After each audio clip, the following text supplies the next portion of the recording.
जय श्री कृष्ण, जय राधा दामोदर। भगवान विष्णु को सभी दिनों में सबसे प्रिय दिन जो है वो एकादशी का लगता है। ठीक उसी प्रकार से सभी महीनों में सबसे प्रिय महीना जो है वो कार्तिक का महीना हो लगता है। और इस कार्तिक के महीने में ज़्यादातर लोग जो है कार्तिक स्नान करते हैं। तो आज मैं तुम्हें सभी लोगों को कार्तिक माह की कहानी जो है वो सुनाने जा रही हूँ। और मुझे लगता है कि वो कार्तिक मास की जो कहानी है वो आपको ज़रूर पसंद आएगी। कार्तिक मास की जो कई सारी कहानियाँ कही जाती, पर उन्हीं में से मैं एक कहानी आपको बताने जा रही हूँ जो इस प्रकार से है। एक ब्राह्मण और एक ब्राह्मणी थे।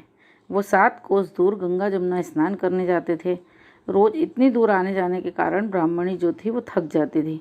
और एक दिन ब्राह्मणी कहती है कि अगर मेरा कोई बेटा होता तो बहू आ जाती, और बहू आ जाती तो हमें आने पर सारा काम करा हुआ मिलता, जिसके कारण से हम लोग जो है वो खुश रहते, क्योंकि मैं थक जाती तो मुझसे काम भी नहीं बनता। तो ब्राह्मणी जब इस तरह से कह रही थी तो ब्राह्मण बोला कि ठीक है, तूने अच्छी बात चलाई, आज मैं तेरे लिए एक बहू ला ही देता हूँ। ब्राह्मण फिर बोला ब्राह्मणी से कि मुझे एक पोटली में थोड़ा सा आटा बांध दे और उसमें थोड़ी सी मोहर भी डाल दे। ब्राह्मणी ने वैसा ही किया। उसने पोटली बांध दी और ब्राह्मण पोटली लेकर चल दिया। चलते चलते कुछ दूर पर जब जाता है तो यमुना जी के किनारे वो देखता है कि बहुत सारी लड़कियां जो है वो एक खेल घर बनाकर खेल रही है।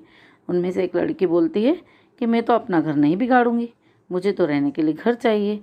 उसकी बात सुनकर ब्राह्मण के मन में वो लड़की छा जाती और वो मन ही मन सोचने लगता है कि मैं बहू बनाने के लिए ये लड़की ठीक रहेगी। जब लड़की जाने लगती है तो ब्राह्मण भी उसका पीछा करते करते पीछे पीछे उसके घर तक पहुंच जाता है। और जब ब्राह्मण उसके घर पहुंच जाता है तो वो ब्राह्मण जो है उससे कहता है कि बेटी, कार्तिक का महीना चल रहा है और मैं किसी के घर का खाना नहीं खाता। तुम अपनी माँ से पूछो कि वो मेरा आटा लेकर उसकी रोटी बना दे और मैं वही रोटी खाऊंगा। लड़की की माँ ने कहा कि क्यों ना हम हमारे घर से ही रोटी दे दें, पर ब्राह्मण नहीं माना। तब लड़की की माँ ने कहा ठीक है, ले ले आटा, मैं उसी आटे से रोटी बना देती हूँ। जब वो आटा गूंदने लगी लड़की की माँ, तो क्या देखती है कि उसमें अशर्फी निकली, मोहर निकली। वो सोचती कि आटे में इतनी सारी मोहर अशर्फी है तो घर में कितनी होगी।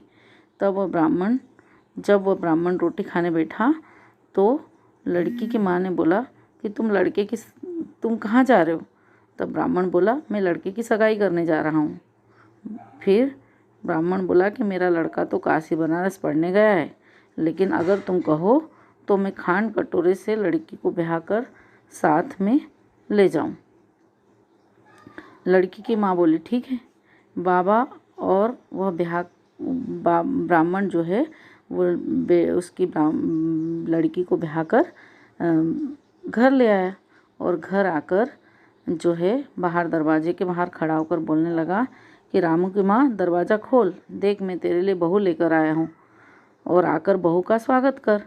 ब्राह्मणी मन ही मन बोली कि दुनिया तो मुझे ताने मारती थी, आज तुम भी मार लो, क्योंकि जब मुझे मालूम है कि मेरे कोई बेटा बेटी है ही नहीं, जब बेटा नहीं तो बहू कहाँ। तो ब्राह्मण जब बोला कि तू दरवाज़ा तो खोल, ब्राह्मणी दरवाज़ा खोला तो ब्राह्मणी ने देखती है कि सामने बहू खड़ी है। तब तो वह बहुत खुश हो गई और आदर सत्कार कर बहू को घर में ले गई। अब ब्राह्मणी रोज़ स्नान करने जाते और बहू सारा काम करके रखती, शाम को उसके पैर भी दबाती थी। तो ऐसा करते बहुत सारे दिन बीत गए। अब सास बहू को सीख देती कि बहू, चूल्हे की आग बुझने मत देना और मटके का पानी मत ख़त्म होने देना। एक दिन चूल्हे की आग बुझ गई। तब बहू भागती भागती पड़ोसन के घर गई और उससे कहा कि मुझे थोड़ी सी आग दे दो, क्योंकि मेरे सास ससुर जब आएंगे तो वो उनके लिए मैं खाना बना के रखूँगी। तो पड़ोसन ने कहा, अरे बावली, तू तो पागल है, ये दोनों मिलकर तेरे को पागल बना रहे हैं, क्योंकि इनकी तो कोई संतान है नहीं और ये कोई इनका लड़का काशी बनारस पढ़ने नहीं गया है। पड़ोसन फिर बोली, ये तुझे झूठ बोलकर लाए हैं, इनका कोई कुछ नहीं है। अब बहू को जो है बहुत गुस्सा आया और उसने क्या करा, पड़ोसन की बातों में आकर जो है उसने उस दिन अधकचरी रोटियां बना दी, कुछ जली कुछ अधकची, और फिर दाल भी जो थी वो अतली पतली दाल बना दी। फिर जब वो लोग घर आए सास ससुर, तो बहुत उनको वो रोटियां दे दी खाने के लिए। तो जब सास ससुर ने पूछा कि आज ऐसी रोटी क्यों बनी, तो उसने कहा एक दिन ऐसी भी खा सकते हो तुम। तो फिर पूर्ण घर का कोई काम किया। अब दूसरे दिन जब सास ससुर जो है वो नहाने चले गए, तो नहाने जाने के बाद फिर वो पड़ोसन के घर गई और पड़ोसन के घर जाकर पूछा कि अब आगे क्या करना है मुझे बताओ।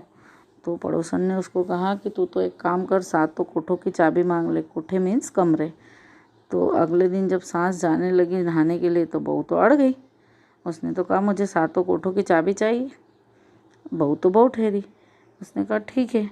ससुर ने कहा कि ठीक है, आज चाबी आज नहीं तो कल इसको देनी ही है, हम आज हैं कल नहीं, इसलिए चाबी दे दो। सास ससुर के जाने के बाद बहू ने जब कमरे खोले और तो देखा कि किसी में अन्न धन बर्तन के भंडार भरे हैं। और जब बहू ने सातवां कमरा खोला तो उसमें महादेव जी, पार्वती जी, गणेश जी, लक्ष्मी जी, पीपल पथवारी, कार्तिक के ठाकुर, राधा दामोदर, तुलसी जी का बिरवा और गंगा यमुना बह रही थी। और 36 करोड़ देवता जो थे वहाँ विराजमान थे। और वही एक लड़का जो है वो चंदन की चौकी पर बैठा माला जप रहा था। सब देखकर बहू ने लड़के से पूछा कि आप कौन हो। लड़का कहता है कि मैं तेरा पति हूँ, दरवाज़ा बंद कर दे, जब मेरे माँ बाप आएंगे तो खोलना। सारा नज़ारा देखकर बहू बहुत खुश हो गई। फिर उसने तो 16 श्रृंगार किए और सास ससुर का इंतज़ार करने लगी और 36 प्रकार के पकवान बनाए। सास ससुर जब वापस आए तो उनने उसका खूब स्वागत किया और उनका स्वागत करने के बाद फिर उनको बोली कि आप इतनी दूर गंगा जमुना स्नान करने क्यों जाते हो, थक जाते हो, जब घर में ही गंगा जमुना है। अब बहू की बात सुनकर सास कहने लगी, भला गंगा जमुना भी कहीं घर में बहा करती है। बहू बोली, हाँ माँ जी बहती है, चलो दिखाती हूँ।